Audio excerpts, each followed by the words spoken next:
Bueno, buenos días. Buenos días, profesor. Bueno, en principio, no sé, tienen que definir el tema del examen, si van a llegar a un acuerdo con derecho penal.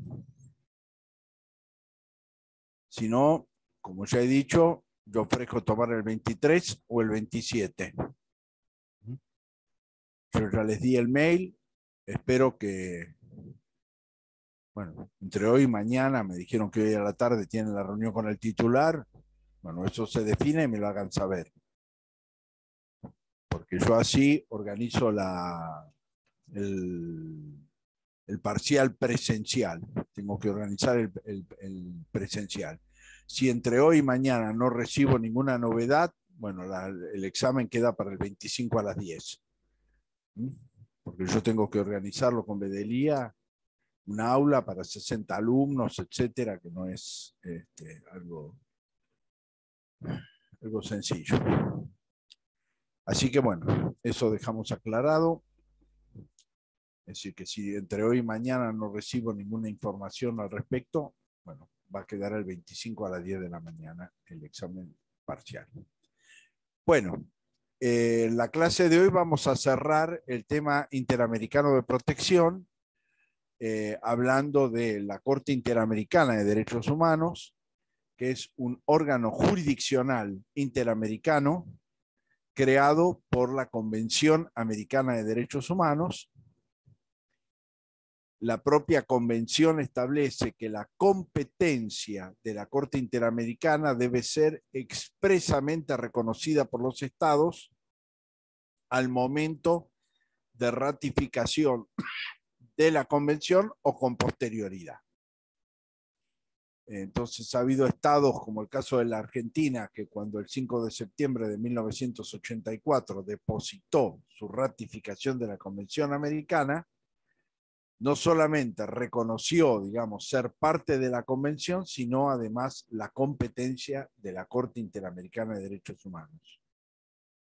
Esto marca también una diferencia con la Comisión Interamericana, cuya competencia para intervenir, ya sea en relación a los estados parte como en relación a los estados miembros de la OEA, se produce por la sola ratificación de la convención, en este caso, en relación a la Convención Americana de Derechos Humanos y con la sola intervención, el formar parte del organismo de la OEA en el caso del control de los estados miembros de la OEA.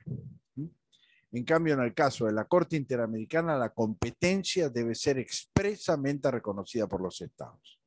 Caso Argentina, formó parte de la convención y ratificó simultáneamente la competencia de la Corte.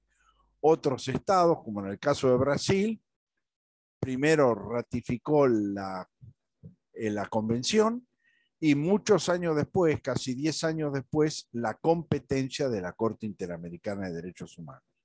Por supuesto que hasta que el Estado parte no reconoce la competencia de la Corte por supuesto no puede intervenir y como ya lo expliqué, los casos aún en los casos en que el Estado es parte de la Convención Americana, fenecen en la Comisión Interamericana porque no hay competencia de la Corte.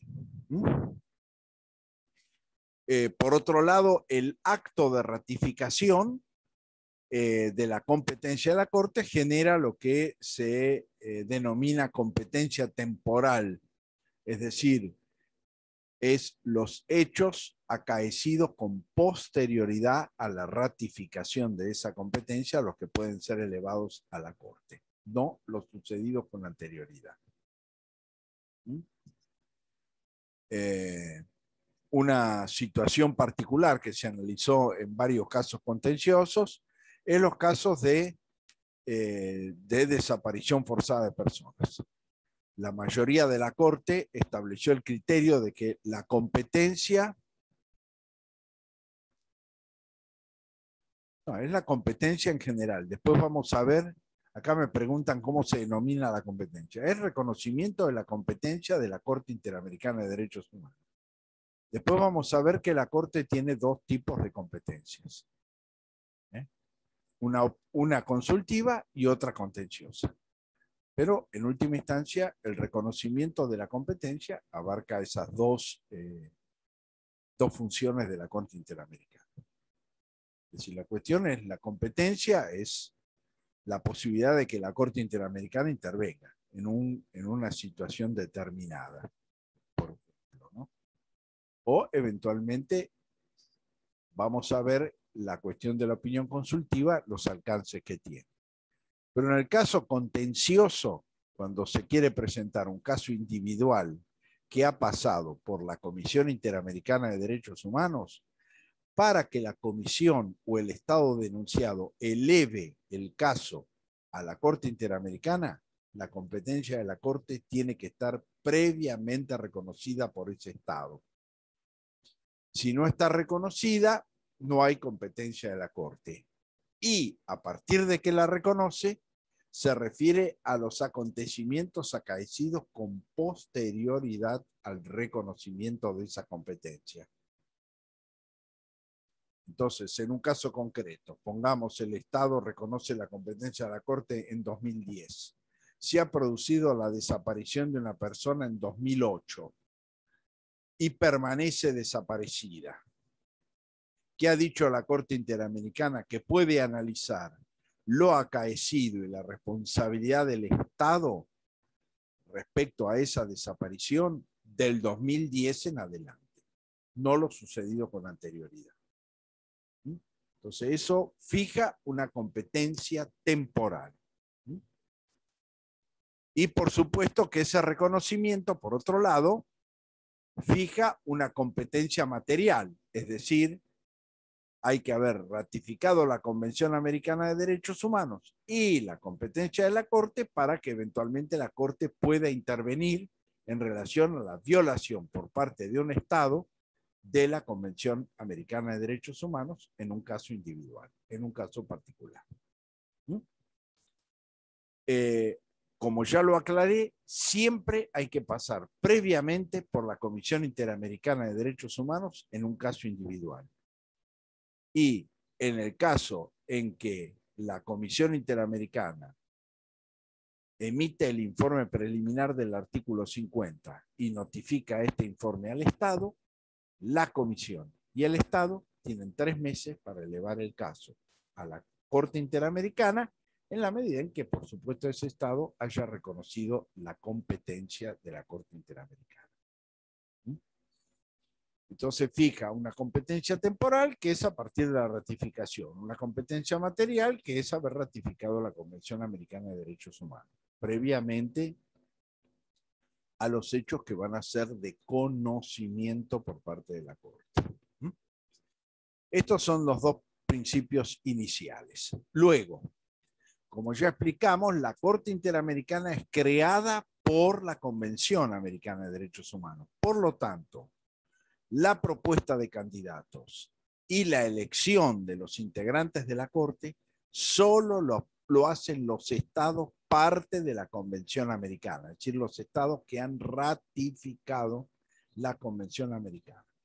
Esto marcamos también que es una diferencia con la Comisión. La Comisión es un órgano permanente de la OEA, tiene competencias de contralor de los derechos humanos en relación a los estados miembros de la OEA, es decir, que forman parte de ella, aun cuando no hayan ratificado la convención, y por lo tanto la propuesta y elección de sus integrantes la hace la totalidad de los estados miembros de la OEA. En el caso de la Corte es creada por la Convención Americana y por lo tanto solamente la pueden proponer sus integrantes y eventualmente elegirlo los estados que han ratificado la Convención Americana de Derechos Humanos. En principio, esta es la regla y esta es la diferencia. La otra cuestión es que la propuesta tiene las mismas características de la comisión, terna como máximo, en el cual si se proponen 3, uno tiene que ser de nacionalidad diferente al país proponente. Y la duración, es decir, los electos duran 6 años en su mandato y tienen la posibilidad de ser reelegidos en una oportunidad solamente. Es decir, que un mismo integrante puede estar un máximo de 12 años integrando a la Corte Interamericana de Derechos Humanos. Por otro lado, dijimos que en los casos en que la Corte Interamericana de Derechos Humanos ha ingresado al análisis del fondo de la cuestión, aún sin dictar sentencia aún, y uno de los integrantes de la Corte fenece su mandato, lo continúa hasta el dictado de la referida sentencia, en la medida en que se ha ingresado al análisis de las cuestiones de fondo. En cambio, si solo se han analizado cuestiones de forma o el caso solamente está en una etapa, por supuesto, inicial de demanda y contestación de demanda, evidentemente el nuevo integrante se va a incorporar a la continuidad del tratamiento de ese caso contencioso. Esa es la forma en que la propia Corte Interamericana ha resuelto el caso del fenecimiento del mandato durante la tramitación de una causa contenciosa. Debe haberse ingresado al análisis de las cuestiones de fondo para la continuidad aún vencido el periodo del mandato respectivo. Ahora bien, la competencia de la Corte Interamericana tiene dos características. Una es la competencia consultiva, es decir, que como su nombre lo dice, es consultarle a la Corte, y otra es la contenciosa, que tiene que ver con los casos individuales donde hay contienda entre la comisión, las víctimas o sus representantes y el Estado respectivo, el Estado denunciado. Vamos a empezar analizando las funciones consultivas. La función consultiva, en principio desde el punto de vista material, ¿qué se le puede consultar a la Corte Interamericana? La Convención Americana de Derechos Humanos dice, en relación a la Convención Americana u a otros tratados de derechos humanos aplicables en el sistema interamericano. Con lo cual, se ha interpretado de que es el órgano jurisdiccional regional con mayor capacidad consultiva. El otro órgano con esta capacidad, por ejemplo, la Corte Europea de Derechos Humanos, solamente puede ser consultada con respecto a la Convención Europea de Derechos Humanos, pero no respecto a otros tratados. Por eso se ha sostenido de que esa competencia consultiva es amplia.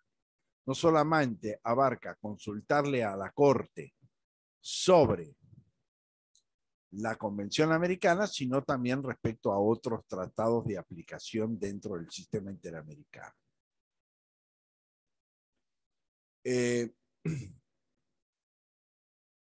¿Quiénes pueden formular esa consulta? Bueno, esa consulta puede ser formulada por cualquier Estado miembro de la Organización de Estados Americanos, es decir, que cualquier Estado miembro de la OEA, de la Organización de Estados Americanos, puede interponer esa consulta.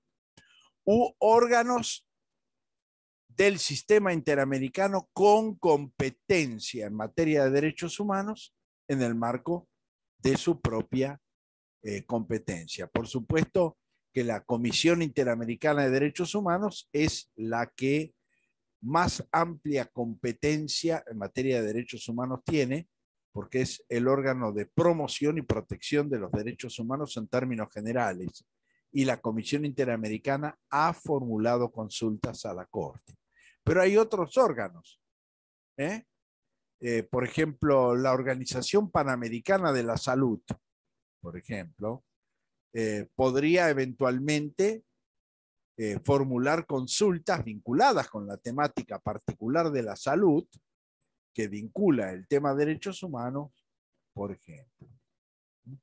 Es decir, si la competencia es limitada o restringida, lo puede hacer la consulta en ese mismo marco, digamos, de competencia limitada. Pero todo Estado miembro y los organismos de la Organización de Estados Americanos con competencia en materia de derechos humanos, ya sea competencia amplia o competencia restringida respecto a determinada temática, como ser el tema de la salud, el tema de la niñez, por ejemplo, que hay organismos del sistema de la Organización de Estados Americanos que tienen esa competencia. El tercer elemento es ¿cuál es el objetivo de este tipo de consulta?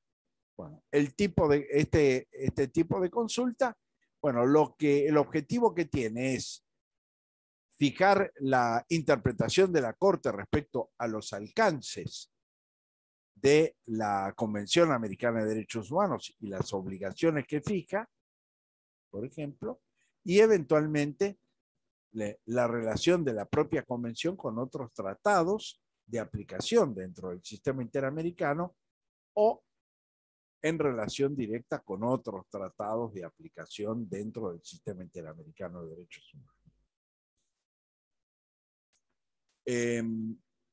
¿Cuál es la finalidad? Bueno, la finalidad es dar mayor seguridad jurídica a los estados, ya sea respecto a la interpretación de determinados contenidos de la convención con relación a los estados que no son parte de la convención para favorecer su incorporación, o eventualmente para los que sí son parte a fin de delimitar cuáles son los alcances de las obligaciones establecidas en la Convención Americana o en otros tratados en materia de derechos humanos que eventualmente son de aplicación.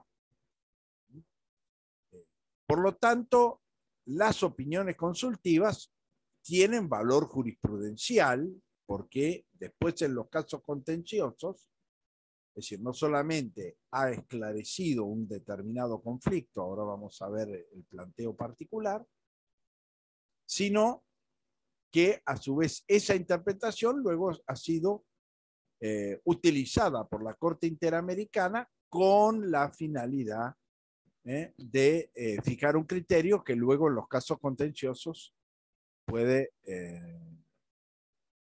reproducir en sus fallos, con lo cual tiene un valor jurisprudencial además, las opiniones consultivas.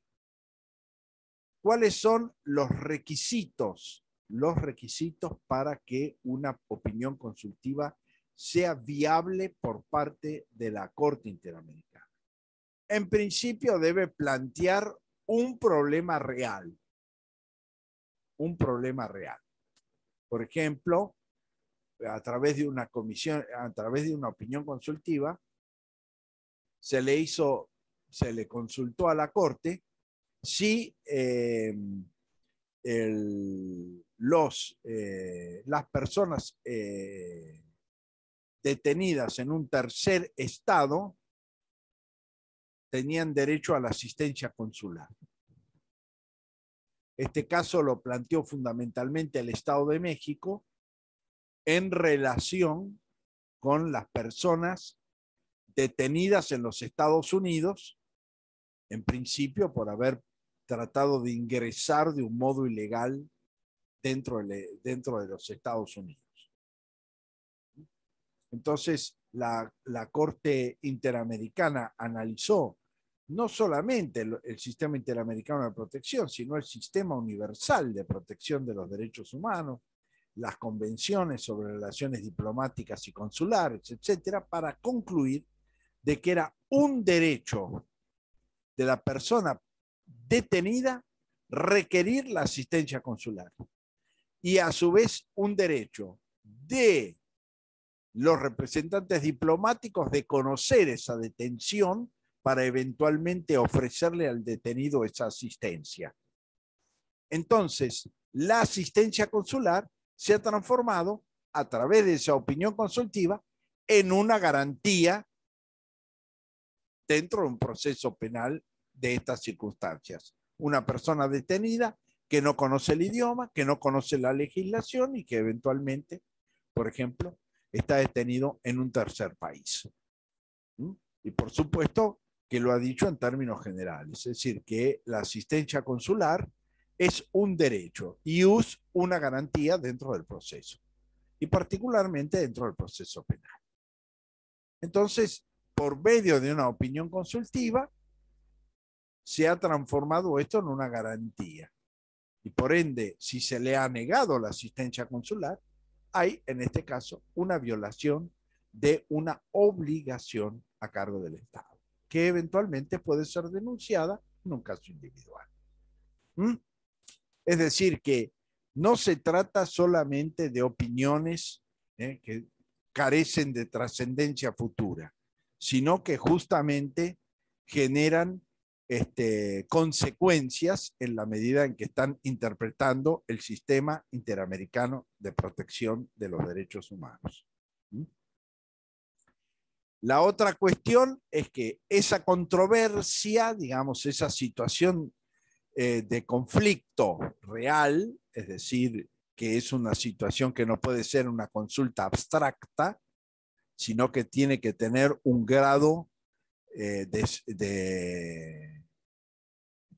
de remisión a una situación que efectiva o realmente se está dando en la práctica interamericana de los derechos humanos, pero por otro lado no puede encubrir la solución de un caso individual en trámite ante la Corte. Por lo tanto, esta es la situación intermedia. No puede ser una cuestión abstracta, pero tampoco puede representar la voluntad de resolver un conflicto ya en conocimiento de la Corte o dentro del sistema interamericano de protección por medio de una opinión consultiva y no por la resolución definitiva de ese caso. Es decir, estos son los requisitos, los dos requisitos básicos y fundamentales. Tiene que ser una situación real por un lado, no puede encubrir una solución contenciosa efectivamente ya en trámite ante el sistema interamericano de protección. Son los dos requisitos. Por otro lado también, en una opinión consultiva que fue la número 12, la Corte Interamericana dijo que la Declaración Americana de Derechos Humanos ingresaba dentro del concepto de otros tratados. Justamente en la medida en que si bien originariamente no tenía esta naturaleza, es decir, no era un tratado, era una declaración, lo cierto es que la evolución posterior, como ya expliqué, la aplicación de la declaración con relación a los estados miembros de la Organización de Estados Americanos por parte de la Comisión Interamericana, había modificado su naturaleza jurídica. Y por lo tanto le había otorgado un nivel de obligatoriedad que originariamente carecía. Y en ese marco de evolución ha dicho que las consultas también pueden girar respecto a los contenidos de la Declaración Americana de Derechos Humanos.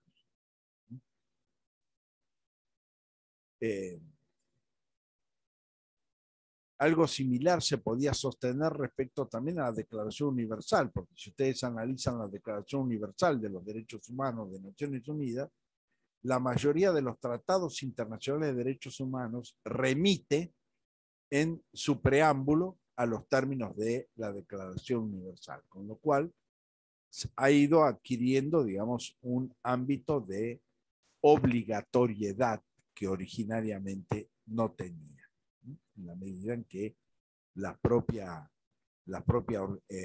Organización de Naciones Unidas remite a los contenidos de la Declaración Universal como uno de los fundamentos de un tratado internacional de derechos humanos en el ámbito de Naciones Unidas.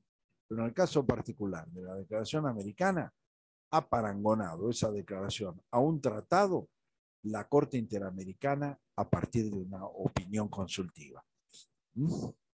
Por lo tanto, todo esto va marcando, digamos, no solamente otras cuestiones, otras que se citan permanentemente, por ejemplo, la opinión consultiva 8 y 9, que ha determinado que el amparo y el habeas corpus no pueden ser suspendidos aún en situaciones de excepcionalidad institucional regladas por el artículo 27 de la Convención Americana de Derechos Humanos. Con lo cual, evidentemente, a partir de ahí, la suspensión del habeas corpus o del amparo constituirían una violación de acceso a la justicia garantizado por la Convención Americana de Derechos Humanos. Tal es así que, en base a esto que estoy expresando, nuestra propia Constitución reformada en 1994, como vimos al hablar del habeas corpus, bueno, justamente hace referencia a su no suspensión durante la declaración del estado de sitio, que justamente tiene que ver con este criterio, es decir, para que ustedes vean los alcances que la propia opinión consultiva puede tener, no solamente en el contexto interamericano, sino aún en los sistemas nacionales de protección de los derechos humanos. Esta es una de las formas de consulta. Esta es una de las formas de consulta. Es lo que podemos llamar una consulta de carácter general o genérico. La segunda es una consulta de carácter particular, que es que un Estado puede consultar la compatibilidad de una ley interna, ya sea en proceso de sanción o sancionada, con la Convención Americana de Derechos Humanos. Es decir, en este caso la consulta está limitada al Estado cuya legislación o proyecto legislativo se está dando tratamiento. Para poner algunos ejemplos, por ejemplo, muy claros, interrupción voluntaria del embarazo. Por ejemplo, una cuestión que estaba siendo debatida respecto a su legalidad, etcétera, etcétera. Bueno, podía haberse como una alternativa la Argentina haber requerido la opinión de la Corte Interamericana de Derechos Humanos respecto a esta legislación y haber consultado si era compatible o no con la Convención Americana de Derechos Humanos. Podía haberlo hecho, era una alternativa que tenía. Es decir, en este caso la consulta se refiere fundamentalmente a el Estado de cuya legislación estamos hablando. Es decir, la Argentina puede consultar respecto a proyectos de ley o legislación propia del país. No se puede consultar de terceros países.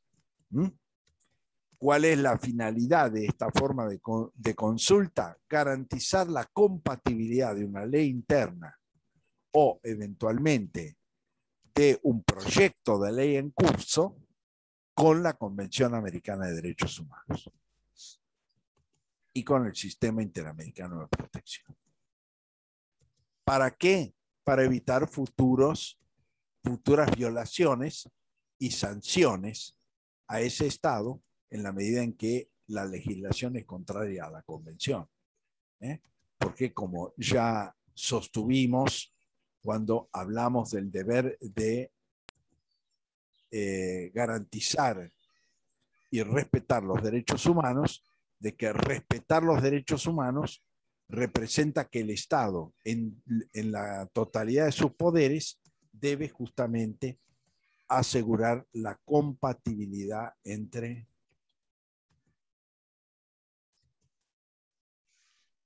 la compatibilidad es con la Convención Americana de Derechos Humanos, me pregunta.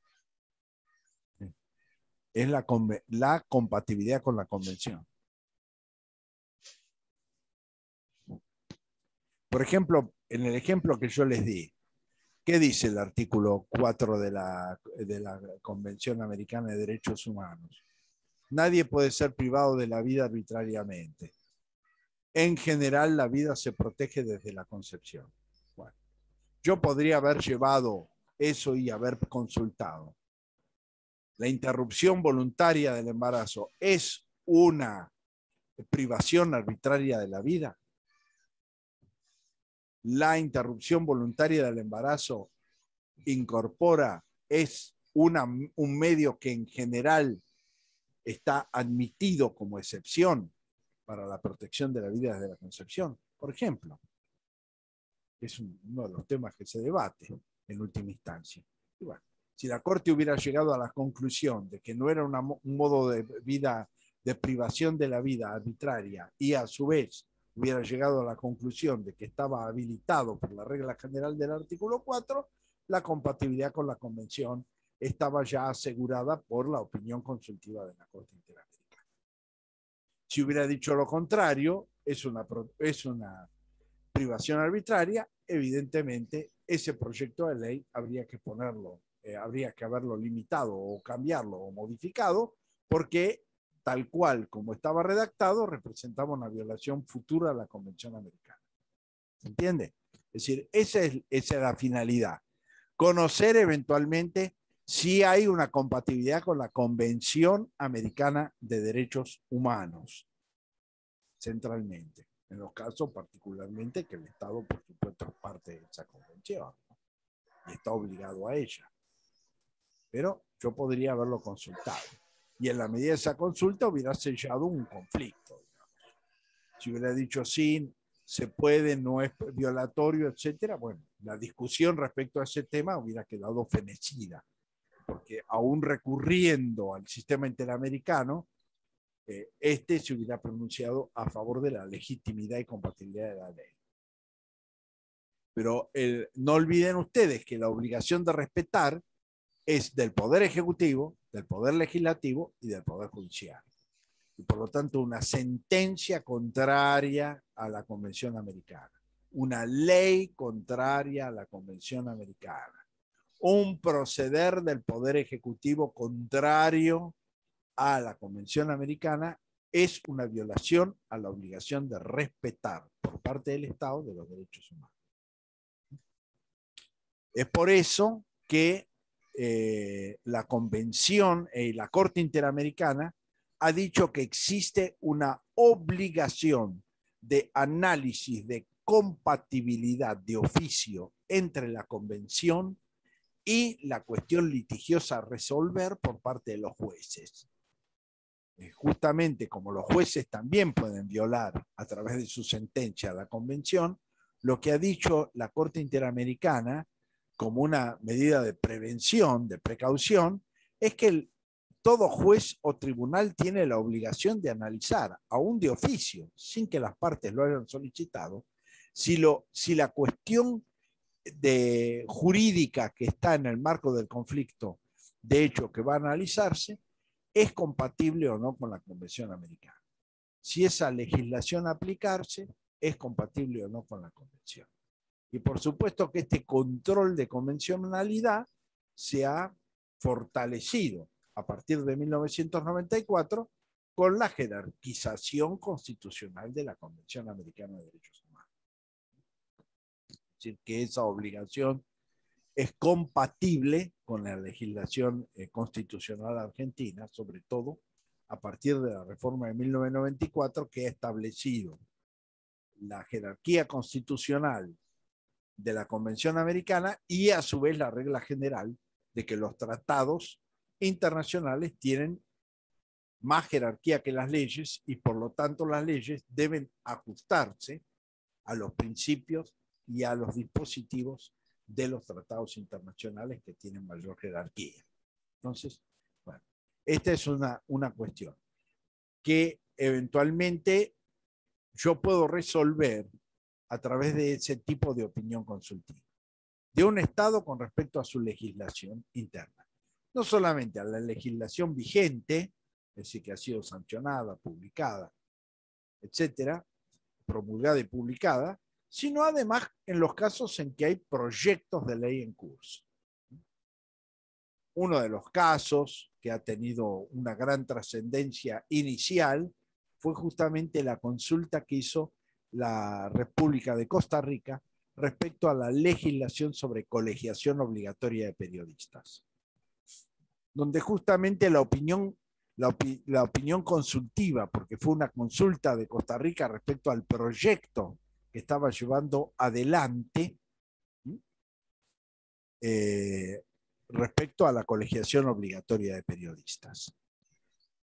Y la Corte estableció dos principios que fueron fundamentales también, muy importantes. En principio, que la colegiación obligatoria no vulnera la libertad de asociación establecida en la Convención Americana de Derechos Humanos, con lo cual fijó un criterio general respecto a que la colegiación obligatoria no era contraria al derecho de asociación en la medida en que entendía la Corte Interamericana que no constituía una asociación compulsiva. Ya lo vimos cuando hablamos del derecho de asociación y el tema de la colegiación, ¿no? Sino que justamente hace referencia a la ejecución por los colegios profesionales de una potestad estatal vinculada con el control de la matrícula. Entonces, esto fue una de las conclusiones importantes. Yo vuelvo a insistir, en la Argentina se discutió casi hasta la década del 90, cuando se constituyó legislativamente la colegiación obligatoria de la Ciudad Autónoma de Buenos Aires. El segundo elemento es que dijo que tal cual estaba redactado ese proyecto, la colegiación obligatoria podía constituir una forma de censura indirecta. Es decir, que si yo solamente voy a habilitar el ejercicio del periodismo a quienes autorizo previamente a través de la colegiación obligatoria para hacerlo, puedo hacer una selectividad ideológica o una selectividad de opinión, favoreciendo a algunos y perjudicando a otros. Y esto podía constituir censura indirecta. Y por lo tanto era violatorio de la Convención, por ejemplo. Con lo cual, bueno, Costa Rica no pudo llevar adelante ese proyecto tal cual estaba redactado, porque evidentemente representaba una violación a la Convención Americana.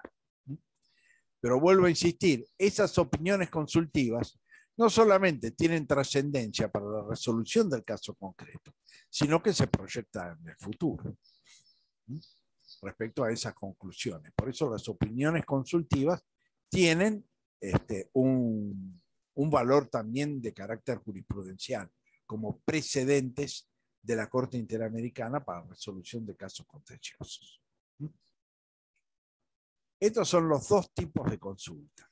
Con respecto a la función contenciosa de la Corte, como ya vimos, esa función contenciosa se habilita exclusivamente por la Comisión Interamericana o por el Estado denunciado dentro de los 3 meses de notificado el Estado denunciado del informe preliminar elaborado por la Comisión Interamericana de Derechos Humanos en el marco del artículo 50 de la Convención Americana.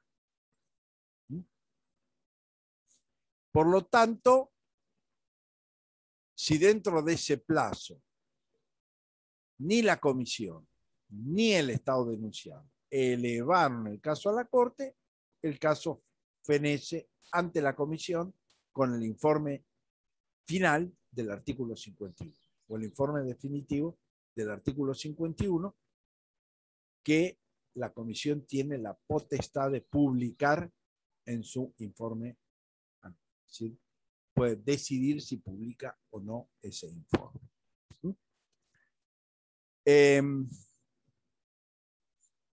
¿Qué pasa? Bueno, en el caso de que la Comisión Interamericana o el Estado eleven el caso a la Corte Interamericana de Derechos Humanos.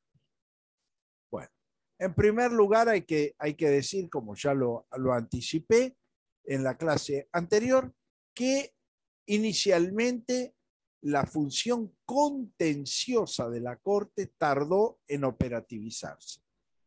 La Corte Interamericana de Derechos Humanos es un órgano creado por la Convención Americana que se constituyó a partir de que la convención se tornó en un instrumento interamericano vigente en el sistema, que era la necesidad de que 11 estados la ratificaran. Una vez que se lograron esas 11 ratificaciones, que fue en el año 1978, comenzó el proceso de constitución de la Corte Interamericana de Derechos Humanos, que se terminó instalando en 1979. Se eligieron sus primeros integrantes y se instaló en 1979.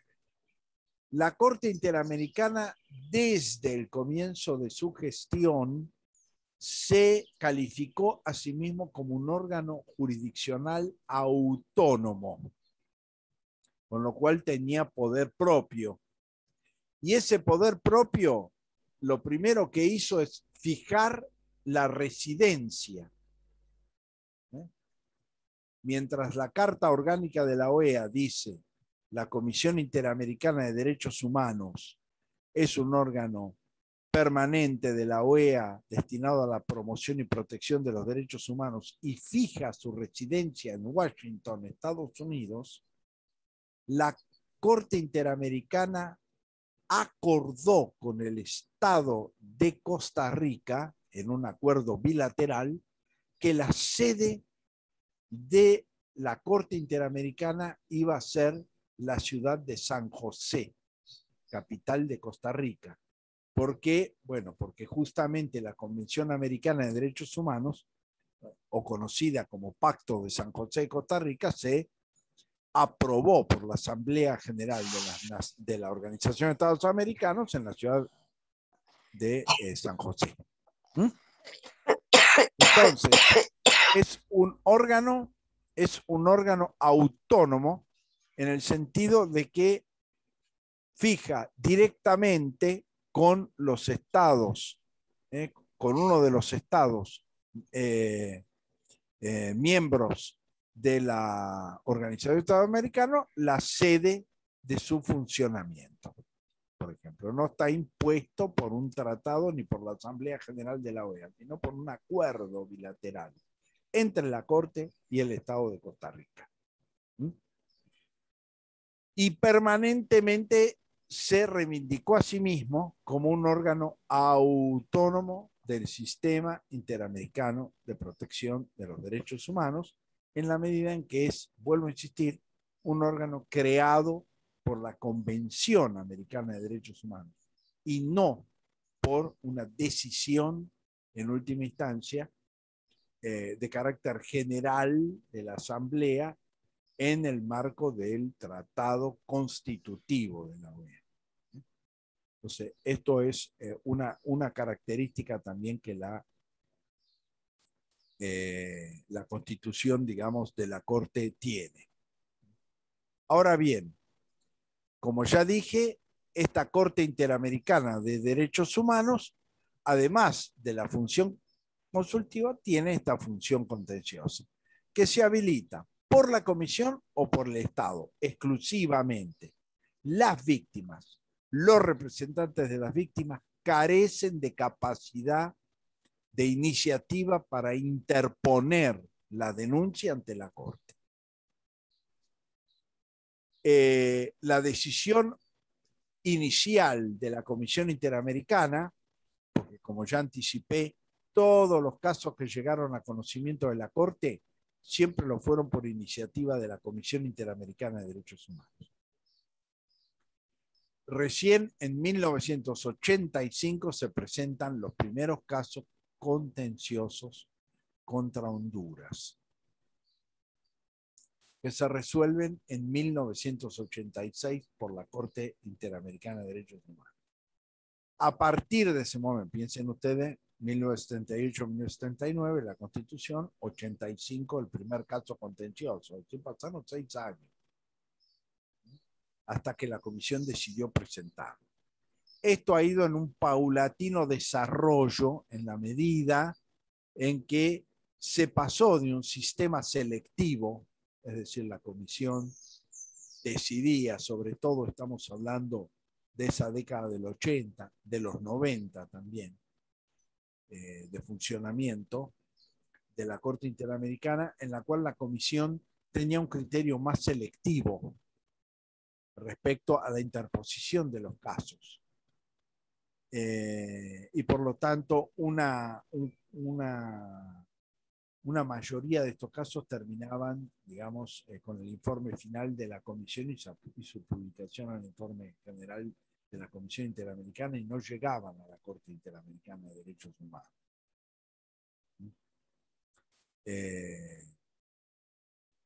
Y por ende, era mucho más selectiva la comisión de qué casos remitía, qué casos no remitía. En la actualidad, sobre todo a partir de los 2000 en adelante, y ahora cada vez más en forma más acentuada, la comisión opta por elevar a la Corte Interamericana, al conocimiento de la Corte, los casos en los cuales los estados no cumplen con las recomendaciones formuladas por la Comisión Interamericana frente a la acreditación de violaciones a la Convención Americana. Por supuesto que si la Comisión Interamericana llega a la conclusión de que el Estado no ha violado la Convención, bueno, por supuesto que esto representa que no va a haber un caso contencioso. Pero si el Estado entiende que la Comisión entiende que el Estado ha violado la Convención y establece una serie de recomendaciones, bueno, en principio si el Estado no cumple esas recomendaciones dentro del plazo fijado, bueno, representa en general la elevación hoy por hoy de ese caso a conocimiento a la Corte. Por lo tanto, la litigiosidad de la Corte ha crecido. Si ustedes comienzan a analizar los casos resueltos anualmente por la Corte Interamericana de Derechos Humanos, van a advertir, es decir, entran a la página de la Corte Interamericana, entran al link casos contenciosos, y ustedes analizan desde 1986 en adelante, van a advertir que el número de casos contenciosos resueltos por la Corte ha ido en aumento en la medida en que la Comisión Interamericana, digamos, ha sido menos selectiva, tanto respecto a los casos que eleva como respecto a los estados a los que denuncia.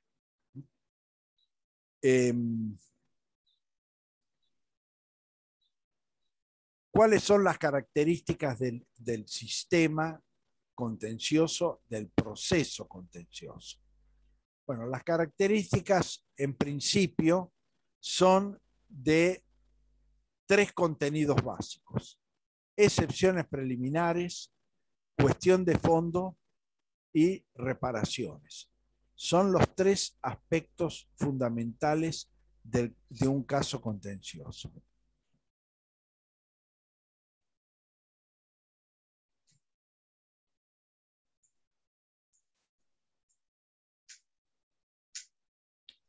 Acá me preguntan qué rol tienen los comités como el de San Salvador, y hay otros. Bueno, el tema es, yo no sé esto que están preguntando sobre el protocolo facultativo de San Salvador, de la Corte, esa es la pregunta. ¿Por qué no hay un comité de San Salvador? La convención, el protocolo facultativo de San Salvador, que es un protocolo facultativo a la Convención Americana de Derechos Humanos, lo que introduce el tratamiento de determinados derechos económicos, sociales y culturales, más específicamente, particularmente el derecho a la salud y el derecho a la educación. Y crea la competencia de la Comisión Interamericana de Derechos Humanos en relación al seguimiento. Es decir, lo que amplía es la competencia de la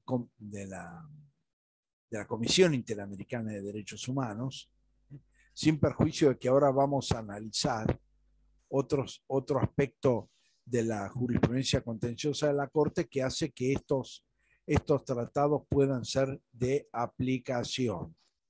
Puedan ser de aplicación.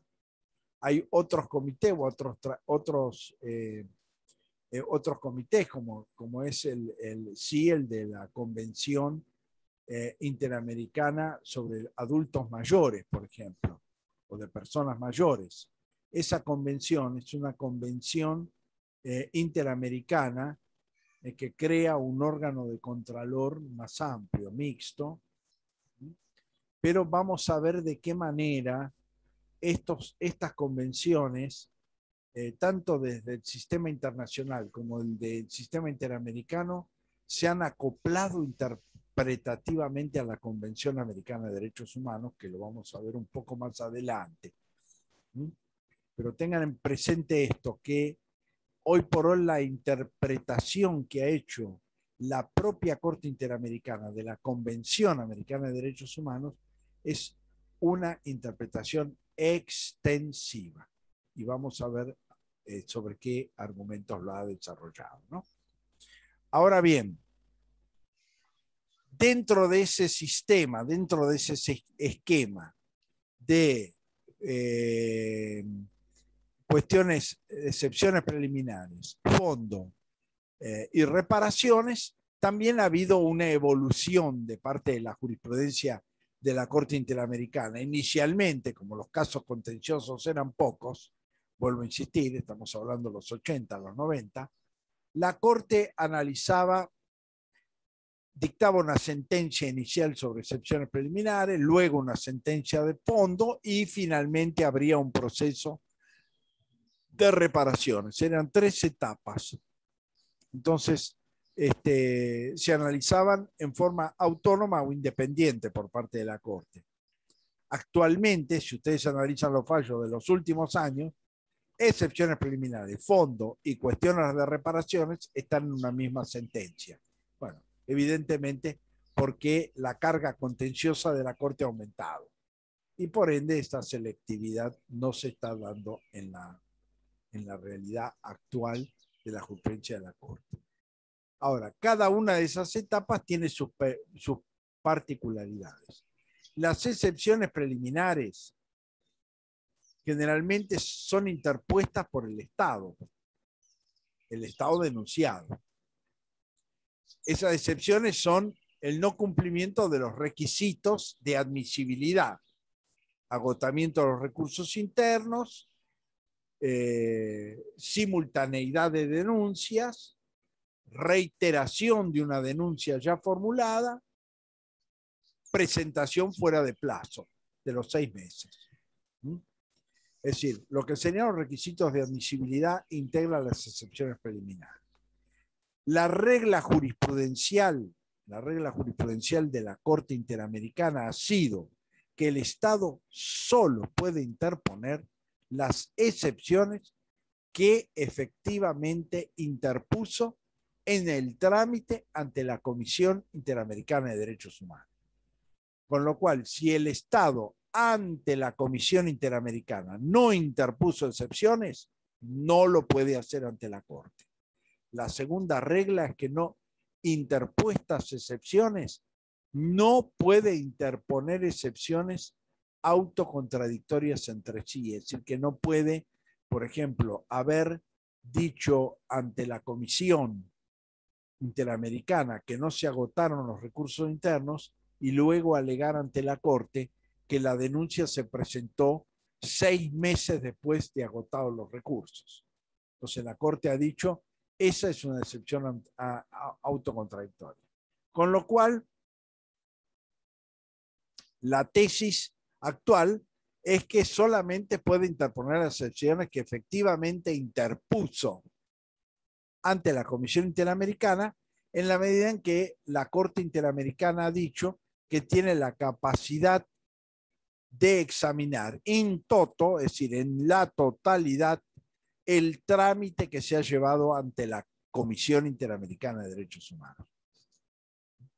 Entonces, a veces ha habido excepciones vinculadas con esta, que son las más importantes, y luego con otras que eventualmente se pueda alegar de que no se respetó debidamente el derecho de defensa del Estado, o que no se respetó adecuadamente el equilibrio entre las partes durante el proceso, etcétera. Bueno, puede haber ese contexto de excepciones, aunque vuelvo a insistir, la excepción primordial que interpuestan los estados es el no agotamiento de los recursos internos. Esta ha sido la regla general. Entonces, lo primero que tiene que resolver la Corte es la excepción. Si yo digo no se agotaron los recursos internos, eventualmente pongo fin a la cuestión contenciosa, porque esa excepción preliminar hace que no se haya cumplido con una exigencia de admisibilidad básica.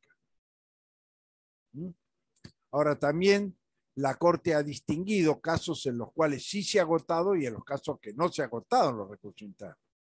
Entonces, en los cuales no se ha agotado el recurso interno, entonces no habría posibilidad, admitido esto, no habría posibilidad de habilitar la competencia contenciosa de la Corte. Pero vuelvo a insistir, como cuando hablamos del tema de las excepciones preliminares, porque es un tema común del sistema internacional y del sistema regional de protección de los derechos humanos. En el caso particular del sistema interamericano, la jurisprudencia de la Corte generalmente ha aplicado esa excepción de no agotamiento con carácter más excepcional, es decir, cuando no se ha efectivamente llevado adelante, porque tengan ustedes en cuenta que a su vez la Corte Interamericana ha sostenido que los recursos internos deben ser efectivos y adecuados, y por lo tanto, si el recurso interno ha sido inoperante, no ha generado una respuesta adecuada, o no es el medio procesal adecuado para subsanar la violación que se denuncia, evidentemente todo hace a la desestimación de la excepción. Con lo cual hay una tendencia jurisprudencial a que esas excepciones se van a admitir o se admiten con un criterio más o menos restrictivo, en la medida en que la impronta impuesta por la Corte es que no las cuestiones formales, es decir, no pueden resultar un óbice absoluto al ejercicio de la función protectiva, que es la más importante. Por lo tanto, en la interpretación de las cuestiones formales se ha tornado más laxa también en la jurisprudencia de la Corte sobre la base de este principio. Pero estas son las reglas generales. Solo el Estado puede interponer excepciones ante la Corte Interamericana si lo ha hecho previamente ante la Comisión, y a su vez debe reproducir o reiterar esas mismas excepciones para su revisión por la Corte. Pero el haber interpuesto excepciones no significa la posibilidad de modificar estas ante la Corte. Estos son los dos criterios. Hay un tercer criterio que era minoría, que fue minoría, digamos, sobre todo por quien fuera presidente de la Corte, que era Trindade, un integrante brasileño, que sostenía de que eventualmente debía aplicarse el criterio de que si había sido interpuesta la excepción ante la Comisión y desestimada esa misma excepción por la Comisión Interamericana, ya no tendría que haber oportunidad de reiterarla, ¿no? Como una forma de evitar la morosidad procesal y fortalecer justamente este rol protectivo por sobre las cuestiones formales. Pero bueno, es un criterio que quedó, digamos, minoritario dentro de la jurisprudencia de los antecedentes de la Corte. Hoy la regla general es que el Estado puede interponer excepciones ante la Corte si las ha interpuesto en la Comisión, y a su vez puede interponer las mismas que interpuso ante la Comisión para su revisión por la Corte. Esta es la primera limitación. Y esta es una cuestión de los debates. Después está la cuestión de fondo. Se entiende de que si no hay excepciones admisibles, se entra de lleno a la cuestión de fondo.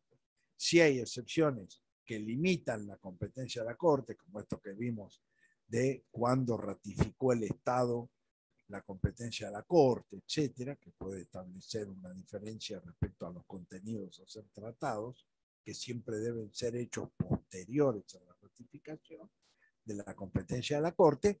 Bueno, fijará un límite al tratamiento de la cuestión de fondo. Y finalmente, una vez que se ha resuelto la cuestión de fondo, entendiendo que el Estado ha generado responsabilidades, es decir, ha violado dispositivos de la Convención Americana de Derechos Humanos, se va a la cuestión reparatoria. En la cuestión de fondo, como dije antes, el criterio de interpretación de la Convención Americana es extensivo, a través de un principio general que se ha consolidado dentro del sistema interamericano de protección, lo que se conoce como el Corpus Juris Internacional. Ese Corpus Juris Internacional, ¿qué significa? Bueno, la primera oportunidad que lo aplicó, que la Corte aplicó el Corpus Juris Internacional, fue en el caso conocido como Niños de la Calle, que es un caso resuelto en la década de 1990, en la década de los 90. ¿En qué sentido? Si ustedes leen el artículo 19 de la Convención Americana de Derechos Humanos, el artículo 19 dispone una regla de protección de niños, niñas y adolescentes de carácter general, es decir, requieren un tratamiento y una asistencia particular o especial por parte de los estados, pero no fija obligaciones específicas. Establece un principio de carácter genérico. ¿Cómo completó la Corte Interamericana los contenidos del artículo 19 de la Convención? Con las obligaciones emergentes de la Convención Internacional de los Derechos del Niño, que en este caso particular el Estado demandado había ratificado, y que se incluyeron como parte de las obligaciones establecidas en el artículo 19 de la Convención Americana. Es decir, aplicó principios, reglas y dispositivos de la Convención Internacional de Derechos del Niño para determinar cuáles son las obligaciones del Estado en relación a la especial protección de niños, niñas y adolescentes. Por lo tanto, ya no es una convención que se interpreta restrictivamente en el sentido y ahí no aparece ninguna obligación, así que obligación concreta no hay. No, la hay en la medida en que ese principio general remite a reglas específicas del sistema internacional de protección de los derechos humanos, ya sea universal o interamericano, que le sean aplicables. Esta es una cuestión que ha sido interpretada extensivamente por parte de la Corte, porque ya después no solamente habla de otras convenciones, habla de los pronunciamientos de relatores especiales vinculados con determinadas temáticas, al alto comisionado de Derechos Humanos de Naciones Unidas en relación a determinadas temáticas y obligaciones internacionales, al alto comisionado para los refugiados, por ejemplo, de Naciones Unidas, es decir, organismos, órganos y también jurisprudencia de otras cortes regionales de derechos humanos en aplicación de dispositivos que guardan correlato con el sistema interamericano de protección. Por lo tanto, hay muchos fallos de la Corte que remite a jurisprudencia de la Corte Europea de Derechos Humanos. Entonces, ese Corpus Juris Internacional hace que la visión que se deba tener ya no es restringida a la interpretación normativa, literal, sino la incorporación de ese dispositivo normativo literal, estamos hablando de la Convención Americana de Derechos Humanos, en el mundo jurídico internacional de los derechos humanos. Entonces esto esto ha extendido, expandido el sentido de protección. Entonces, también acá se incorporan, digamos, las observaciones generales de los comités de Naciones Unidas, como del Pacto Internacional de Derechos Civiles y Políticos o del Pacto Internacional de Derechos Económicos, Sociales y Culturales, por ejemplo, donde se van precisando las obligaciones internacionales a cargo del Estado. Entonces, esto ha hecho que ya no estemos simplemente ante un dispositivo a ser interpretado de modo literal, sino que debe ser interpretado en el contexto general del Corpus Juris Internacional. Y esto ha quedado consolidado en la jurisprudencia de la Corte al analizar las obligaciones materiales a cargo de los estados y por ende la responsabilidad en relación a las cuestiones de fondo. Y finalmente, como ya lo hemos estado viendo en la primera parte, se ingresa a las reparaciones. Esas reparaciones tienen que ver con reparaciones del lucro cesante y del daño emergente producido en relación a las víctimas o a sus familiares, que también pueden ser privados de derechos. Entonces, por ejemplo, la Corte ha establecido que una persona, bueno, privada ilegítimamente de la libertad, pero que a la vez también se le ha privado del contacto familiar necesario o se le ha negado al familiar el respuesta a un recurso que ha interpuesto, esto no significa solamente la responsabilidad sobre la víctima directa, sino también la responsabilidad sobre las violaciones sufridas por el familiar al no poder llevar adelante las visitas adecuadas, al ser vulnerada eventualmente su intimidad al momento de las visitas o al no haberse resuelto las presentaciones judiciales que ese familiar efectuó. Entonces ahí tenemos también otro aspecto que también es importante respecto al tema de las víctimas, a qué se consideran víctimas. ¿Quiénes son las víctimas? Pueden ser las víctimas directas, pero también los familiares pueden transformarse en víctimas de acuerdo a su compromiso. Por supuesto que la Corte ha dicho que determinados familiares directos frente a graves violaciones de los derechos humanos, como son desapariciones forzadas, muertes sumarias, digamos, sin proceso, masacres llevadas adelante por el Estado. Bueno, eso genera ya de un derecho a reparación de los familiares directos. Si estamos hablando padre, madre, esposa, hijos, hijas. Pero también otros familiares más indirectos, por ejemplo, hermanos, pueden llegar a ser reconocidos como titulares de una reparación si han demostrado interés en la situación de esa persona con la que tienen relación. Entonces, ahí también hay una ampliación respecto a los titulares de esas reparaciones. No solamente las víctimas directas, sino también los familiares de las víctimas y en última instancia, como ya lo vimos, determinados familiares, aún por una rama colateral, etcétera, bueno, si han demostrado interés y han sufrido consecuencias, violaciones como consecuencia del interés que han demostrado, bueno, ahí también pueden figurar como titulares de la reparación, tal cual lo hemos visto.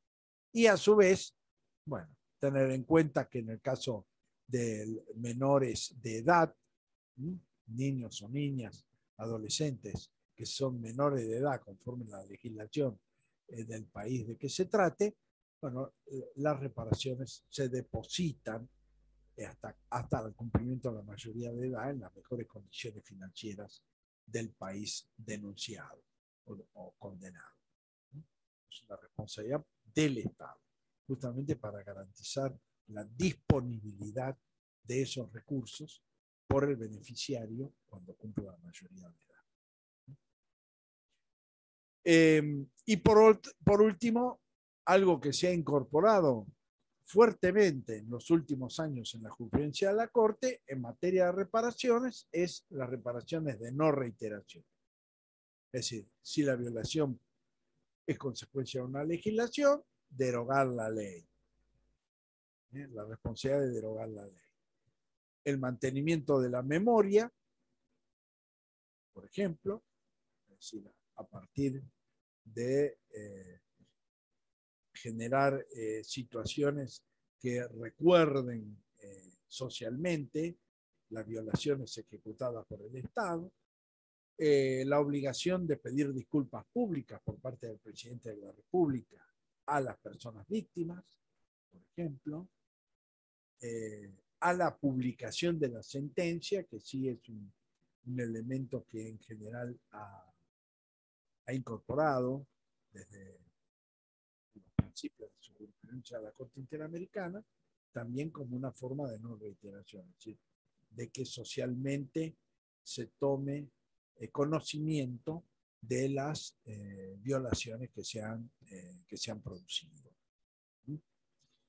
El sistema anterior, vuelvo a insistir, década del 80, década del 90, también en materia de reparación, recordamos esto, bueno, establecía un mecanismo por el cual una vez que se había dictado la sentencia de condena con respecto a la cuestión de fondo, habría un proceso de negociación entre la Comisión Interamericana y el Estado a los fines de la determinación de la reparación, práctica que luego fue abandonada porque nunca dio resultado, digamos, ¿no es cierto? No fue, digamos, una alternativa positiva y finalmente la Corte recurrió, digamos, a la fijación en las propias sentencias de las reparaciones respectivas. Tanto, vuelvo a insistir, monetarias como también vinculadas con las medidas de no reiteración. Por otro lado, si bien inicialmente en ese primer fallo Rodríguez Velázquez de 1986 se fijó la reparación en moneda local, es decir, en la moneda de Honduras, la Corte finalmente abandonó ese criterio y lo establece en dólares, es decir, en una moneda constante, a ser pagada por el Estado al valor o a la cotización en relación a la moneda local.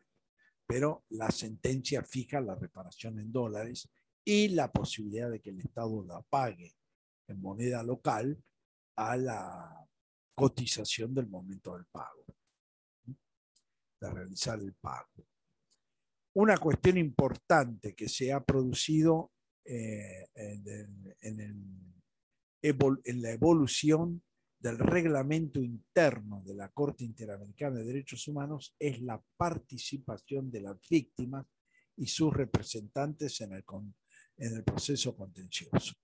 En principio, las víctimas no tenían participación en el proceso contencioso, sino a través de la Comisión Interamericana de Derechos Humanos. Es decir, las partes eran Comisión Interamericana y Estado. Y por lo tanto, representantes de las víctimas formaban parte de la delegación de la Comisión Interamericana. Una primera reforma del reglamento interno de la Corte Interamericana habilitó la intervención autónoma de las víctimas y sus representantes en el proceso de reparación, porque parecía, digamos, a primera vista contradictorio de que las reparaciones a ser recibidas por las víctimas se negociaran entre la Comisión y el Estado, es decir, entre terceros, y la víctima no tuviera ninguna participación en ese proceso. Finalmente, en la actualidad, el último cambio reglamentario es que el inicio de la demanda queda en manos de la Comisión o del Estado. Pero una vez interpuesta la demanda, la víctima y sus representantes tienen participación autónoma como parte en el proceso contencioso, tanto en el proceso de excepciones preliminares, la cuestión de fondo y la cuestión de las reparaciones. Es decir, los representantes de las víctimas participan en forma integral en el proceso contencioso. Lo único que no pueden hacer es interponer la demanda, que solamente queda a mano de la comisión y del Estado, denunciar. Pero una vez que esa demanda fue interpuesta, que vuelvo a insistir, hasta ahora siempre lo ha sido por voluntad de la Comisión Interamericana de Derechos Humanos, las víctimas o sus representantes tienen plena gestión contenciosa. Y por lo tanto pueden fijar sus propios puntos de vista en materia de excepciones, en materia de fondo y en materia de reparaciones. La única limitación que en principio la Corte Interamericana ha fijado es que la determinación de las víctimas es una cuestión que como regla general queda en manos de la Comisión Interamericana de Derechos Humanos al interponer la denuncia ante la Corte. Por regla no se pueden ampliar las víctimas. No se pueden ampliar las víctimas, ni se pueden modificar las cuestiones de hecho por parte de los representantes de las víctimas. Es decir, no se pueden sumar nuevos hechos como regla a ese proceso contencioso. Hay alguna excepción, por ejemplo, en el caso de las masacres, en las cuales hay un alto número de víctimas. Bueno, la Corte Interamericana ha admitido que el número definitivo de las mismas pueda provenir no solamente de lo oportunamente denunciado por la Comisión Interamericana, sino por la propia investigación a cargo de la Corte. Podría haber una situación, digamos, de excepción. Pero frente a esas situaciones en las cuales hay una gran multiplicidad de víctimas potenciales.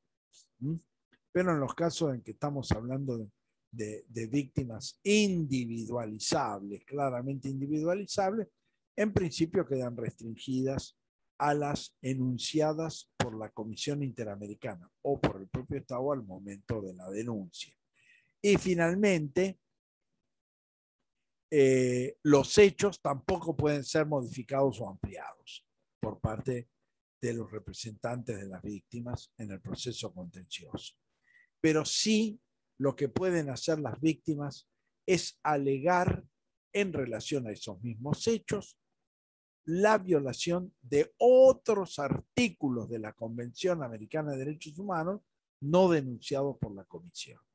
Es decir, que lo que se puede modificar es el ámbito de jurídico de la violación, es decir, el alcance jurídico de la violación.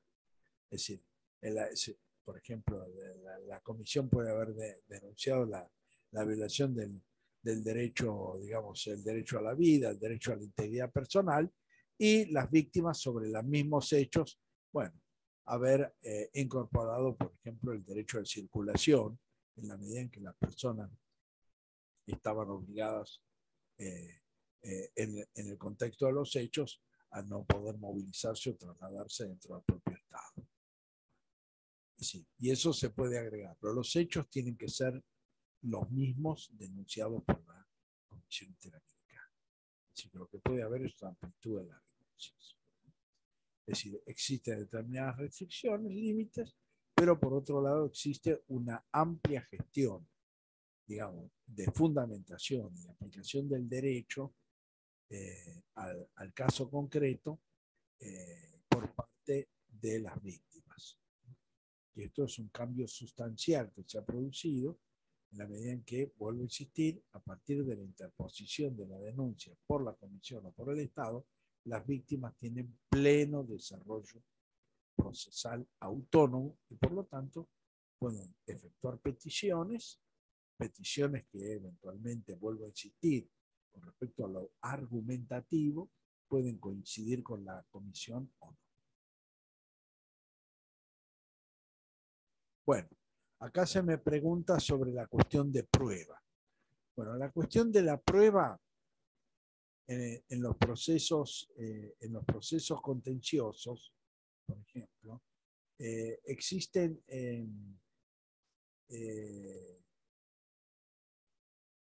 una etapa amplia, es decir, un proceso amplio, ¿por qué?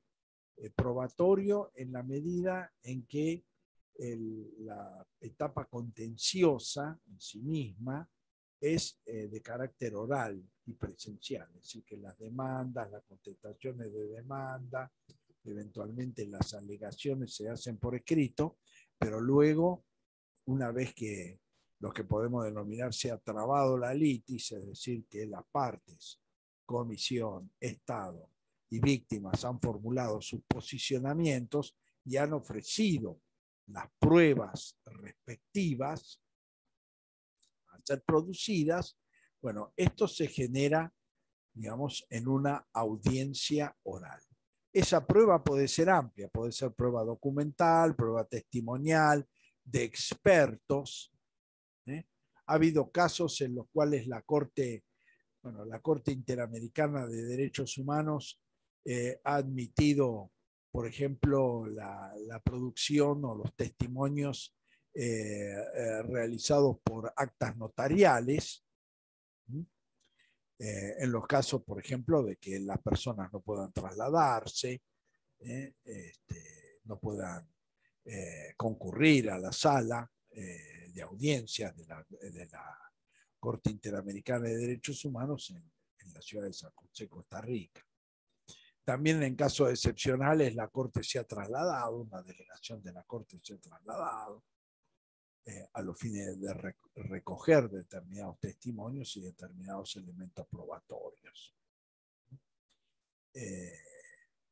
Pero la regla general es que ese proceso es un proceso oral contencioso en la cual se producen las pruebas. Vuelvo a insistir, también es una cuestión de posibilidades y también de impacto. Vuelvo a insistir que no es lo mismo una prueba testimonial que se celebra en el transcurso de la audiencia a la que no se celebra en ese contexto, porque, bueno, la credibilidad, el impacto, etcétera, es diferente.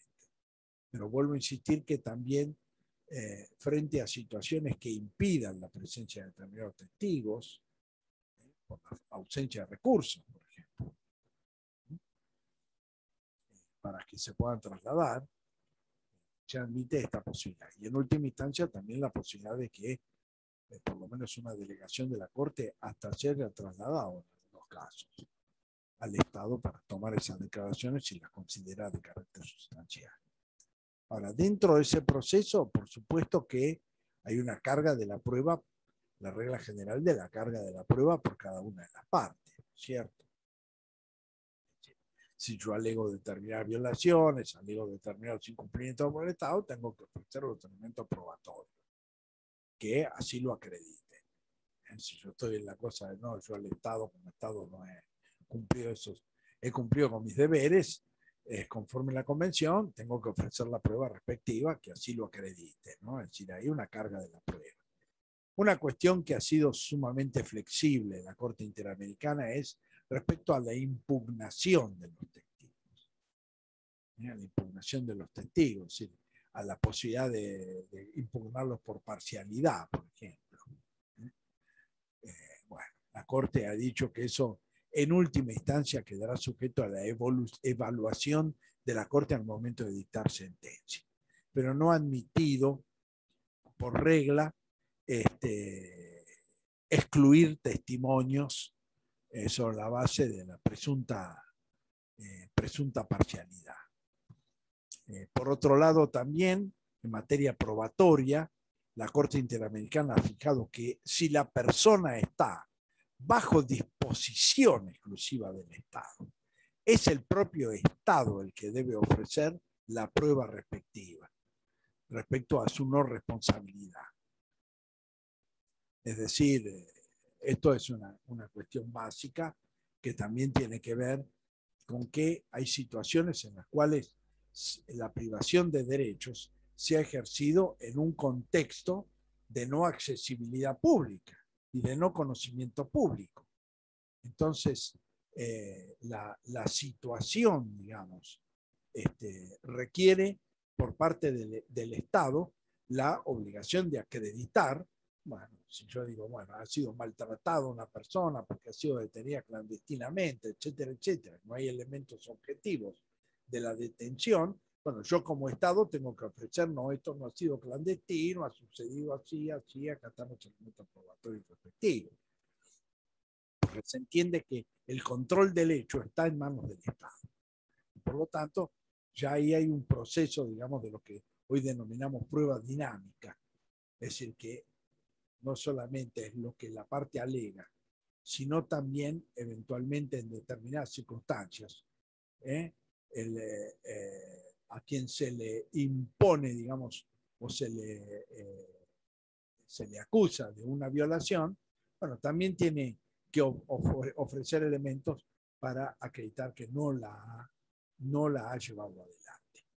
¿Entiende? Entonces, esta cuestión de prueba dinámica también es algo que, desde el punto de vista probatorio, la Corte Interamericana ha analizado. Otra cuestión que también en algunos casos la Corte Interamericana ha analizado desde el punto de vista probatorio es la existencia de una política sostenida de violación de derechos humanos dentro de una circunstancia.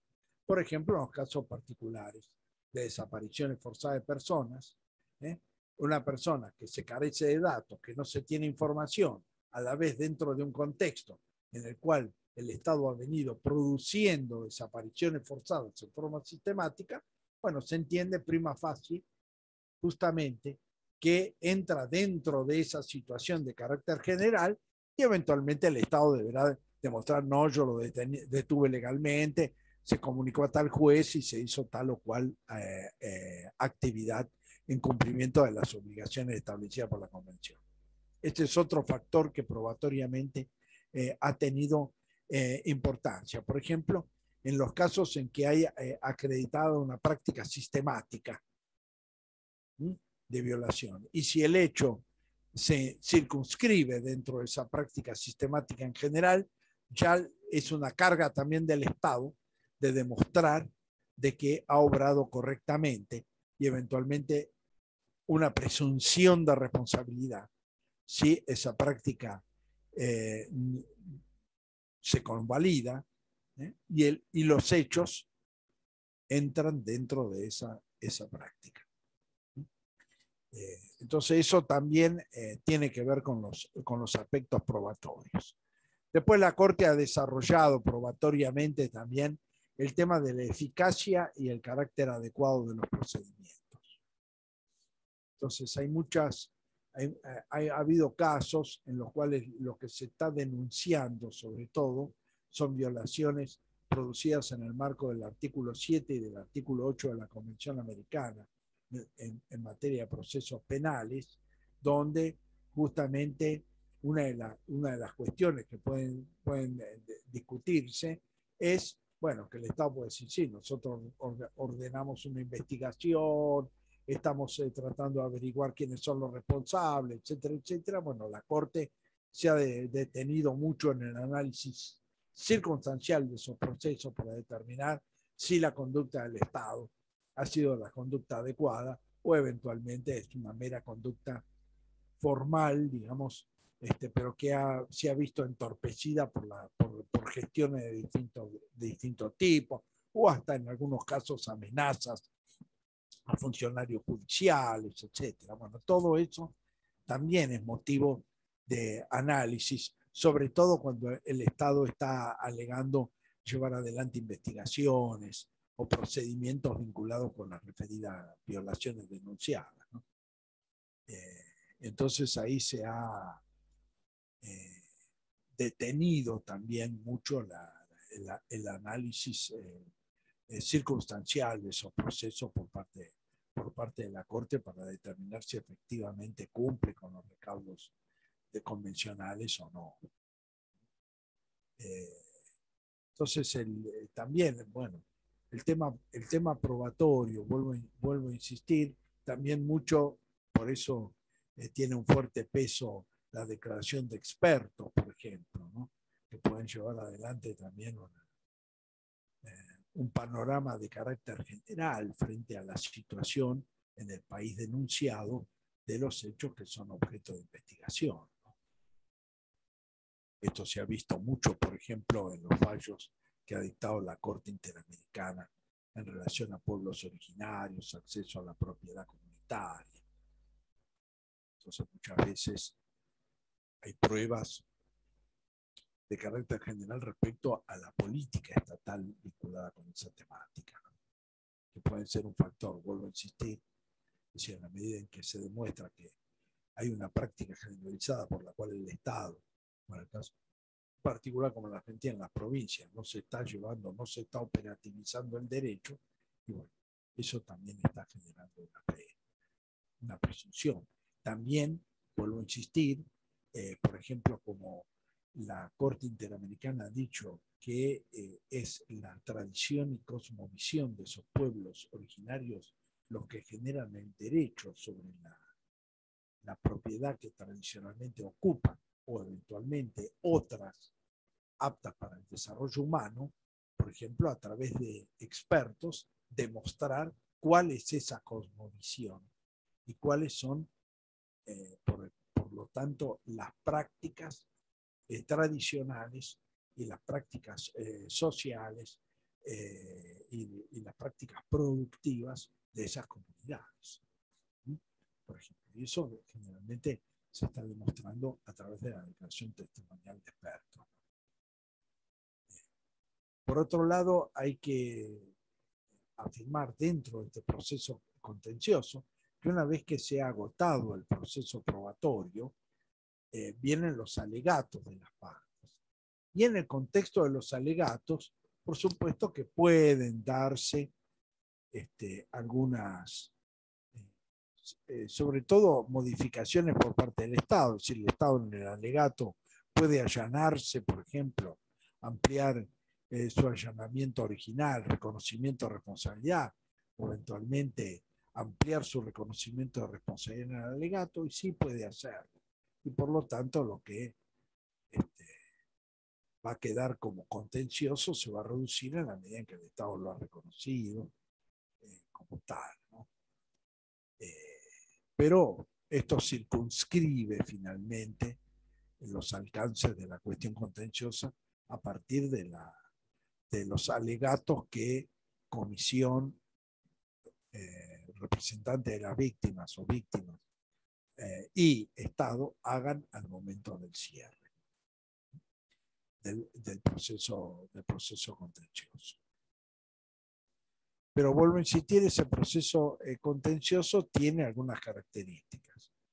Dinámicas en materia probatoria, por ejemplo, como yo expliqué, con la impronta de que debe prevalecer el sistema de protección sobre los límites formales, así que la admisión de excepciones preliminares de carácter formal tiene que ser estricto, es decir, tiene que dar claramente demostrado que no se ha agotado la instancia interna, que no se le ha dado la oportunidad al Estado de agotar la instancia interna. Pero generalmente las medidas dilatorias, inoperantes, han sido calificadas, digamos, como de rechazo a esa excepción preliminar.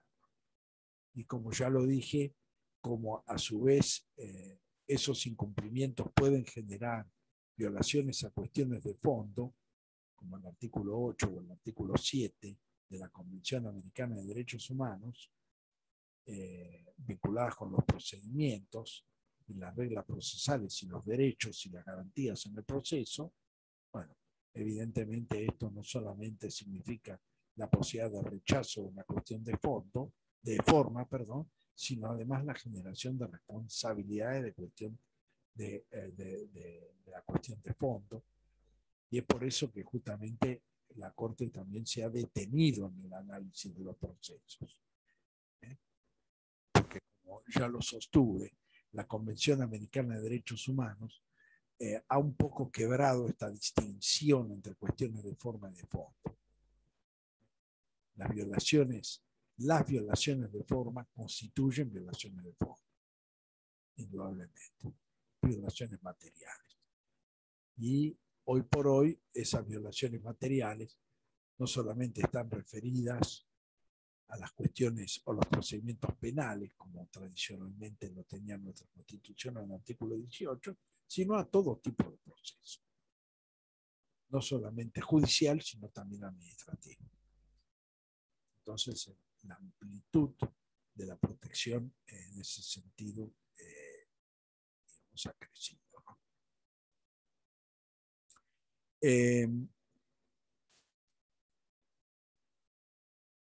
Por último, bueno, las sentencias las sentencias dictadas por la Corte Interamericana de Derechos Humanos son sentencias definitivas, sin perjuicio de lo cual las partes, y esto lo ha recurrido generalmente el Estado obligado por las sentencias, pueden requerir, dentro del plazo de 3 meses, aclaratorias, plantear aclaratorias respecto a la sentencia, es decir, a los alcances que la sentencia fija como obligaciones a cargo del Estado. Por eso, en general, son peticiones que ha formulado el Estado.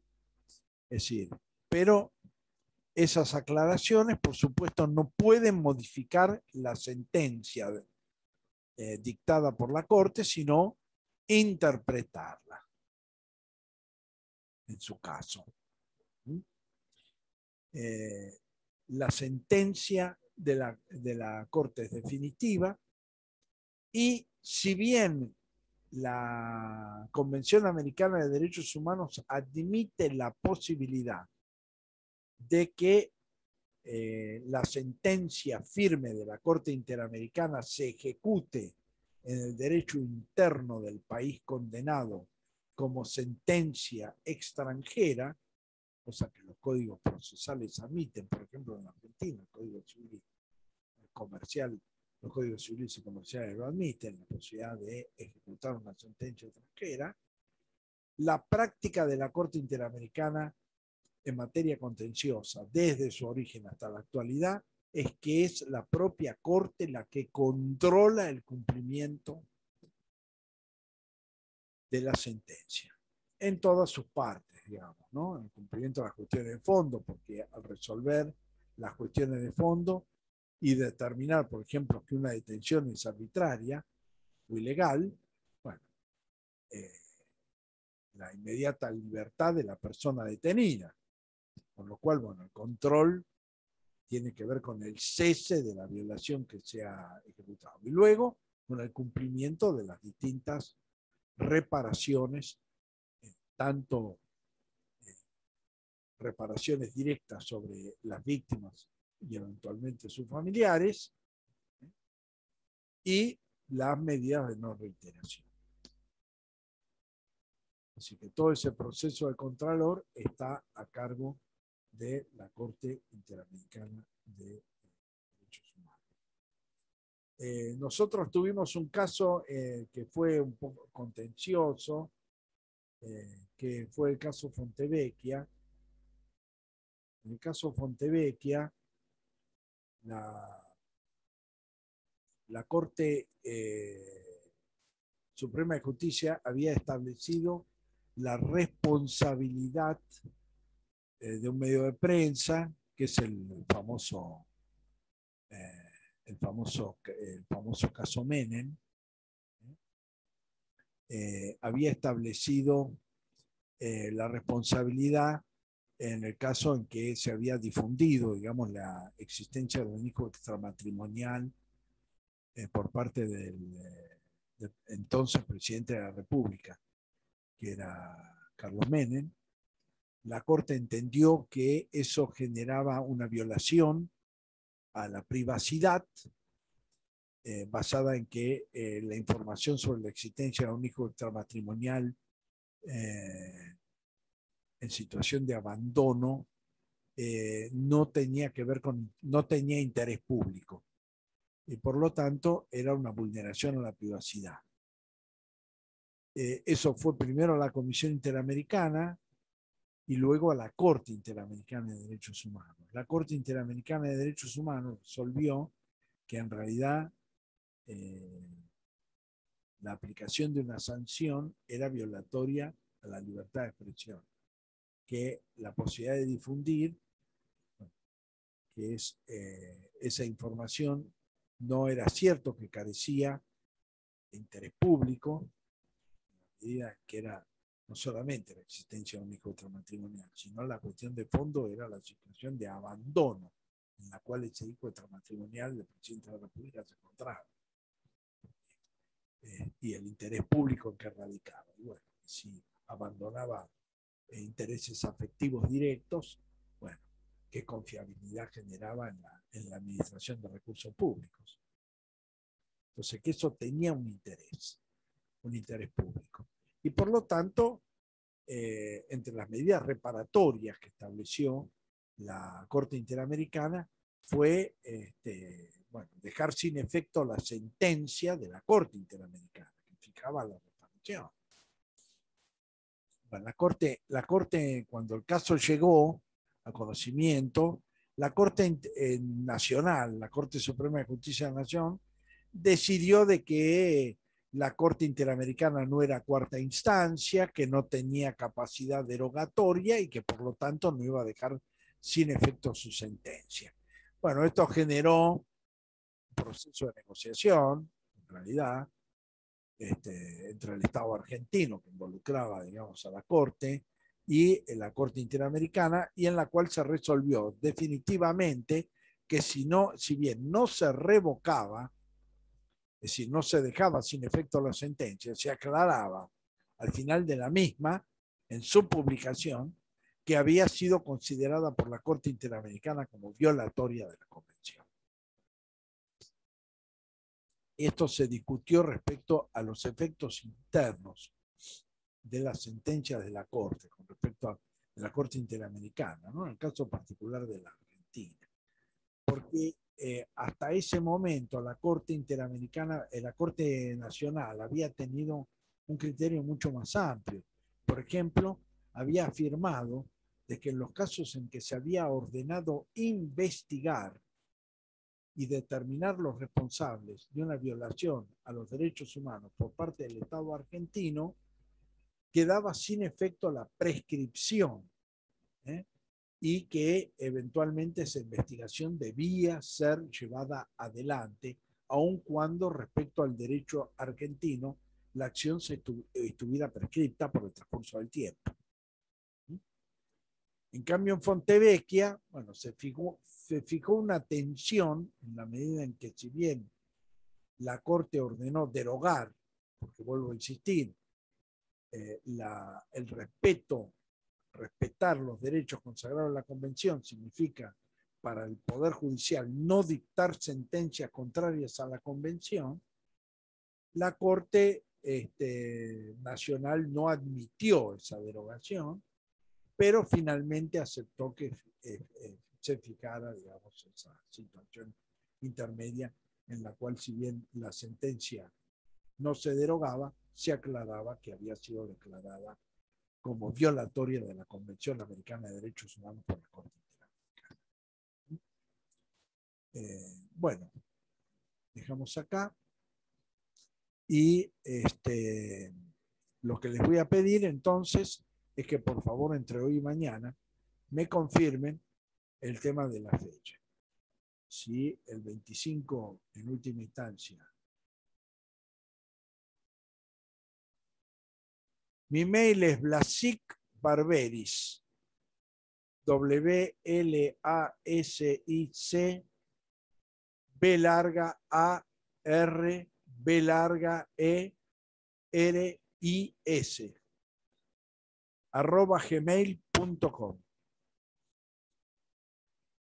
Ese es mi mail. Espero ahí, o si no, mándenme un correo por la página de la materia. Pero lo que les pido es que eso me lo definan entre hoy y mañana, cosa que yo pueda